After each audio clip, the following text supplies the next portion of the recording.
With sciatic nerve pain coming from the back of the pelvis down the leg, we've got to be really vigilant with our posture when we're sitting. I suggest you have a blanket that you can put underneath your sitting bones when you are sitting. Make sure that your bottom is out to the side and your sitting bones are slightly lifted. So if you had a tail, the tail will be laid out behind you.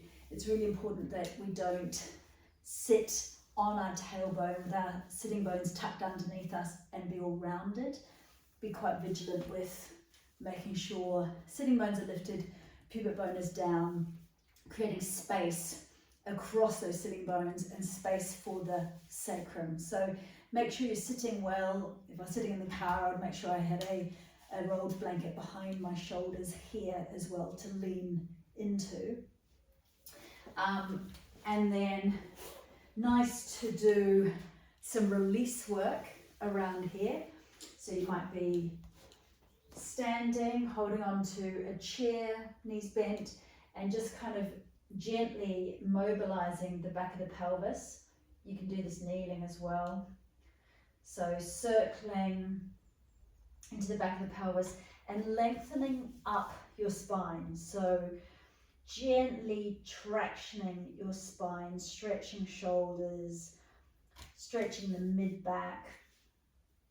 Bend the knees as much as you need to in order to not have too much pulling going on, but just creating a bit of a length through the spine. It's quite nice to bend one knee and then the other knee as well. Obviously, you don't want to push, you just want to nudge into the edge of the sensation. So do this slowly. You can do a similar thing here on the ground, just massaging the pelvis around. Focusing on the back of the circle, so you're not kind of tucking too much like that. Instead, you're just letting the pelvis roll in the back of the circle. And you might just kind of nudge one part of your hip forward and then the other as well. So we're either standing or kneeling for this. Maybe an extended child pose with the chair, just stretching the spine, getting a bit of space here in the lumbar spine and also around the sacrum. And then we come to sit. If you take your feet out in front of you and just drop the knees from side to side. So you can do this in bed, or you can just sit somewhere comfortable. You might need a blanket folded again underneath your bottom.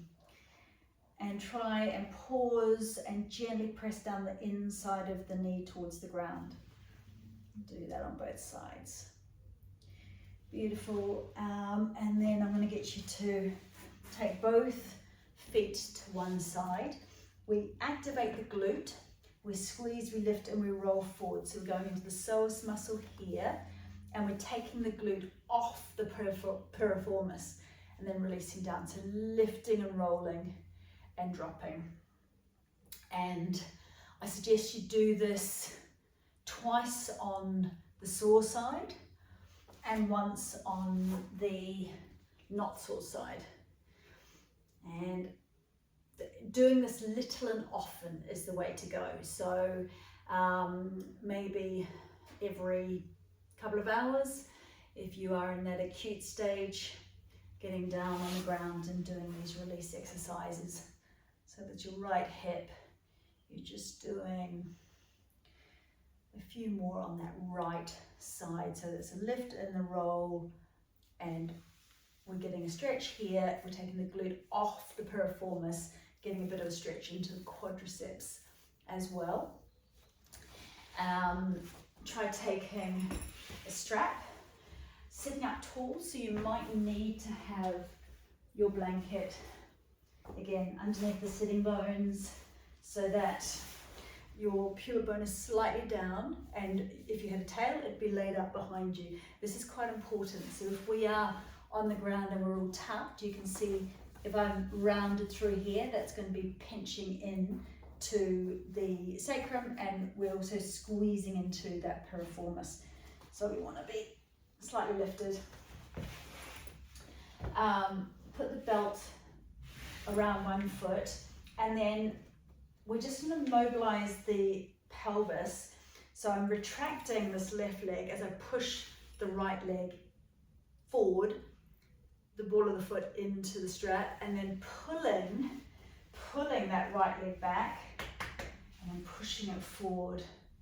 And do this on both sides, pushing it forward. So we can try and get a bit of evenness through the pelvis if one side is sort of dropped. So it's your right side that's dropped. We'll now do this on the left side, and I'm really consciously lengthening through that right leg as I pull the left leg back, and then retracting, and then pushing forward, and then retracting. So mobilizing the pelvis. Again, little and often, as opposed to doing too much all at one time. So build up your reps. Start just with a few. And then if we come down onto our tummies,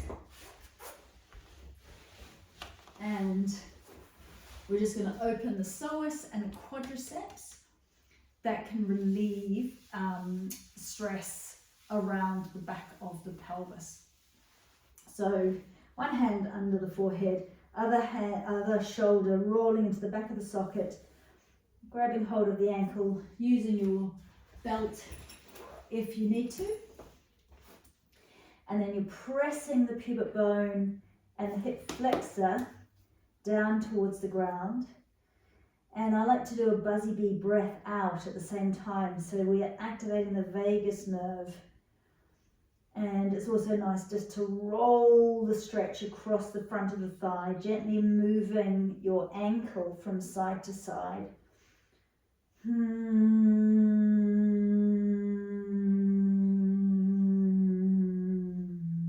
Like that.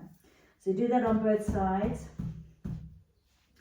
And then lastly, toes in, heels out. So the toes in creates lots of space across the sacrum. And forehead resting on the back of your hands. And you're just kind of rocking the hips from side to side. So it feels like you're jiggling the pelvis in order to just release all the congestion across that sacroiliac joint area. And loosen any gripping of the glutes around those piriformis muscles there. So jiggle, jiggle, jiggle, jiggle, jiggle, and then come into stillness and just do some more of those buzzy bee breaths out, and allowing all of the muscles of the pelvis just to relax. And then lastly, if you are lying on your back, take a bolster underneath your knees so that as you're lying down, these psoas muscles get a chance to relax. So it's nice also to do tractioning of the spine in this position. It's nice to do some mobilization of the hip joints, maybe some lengthening out one side and then the other, and rest.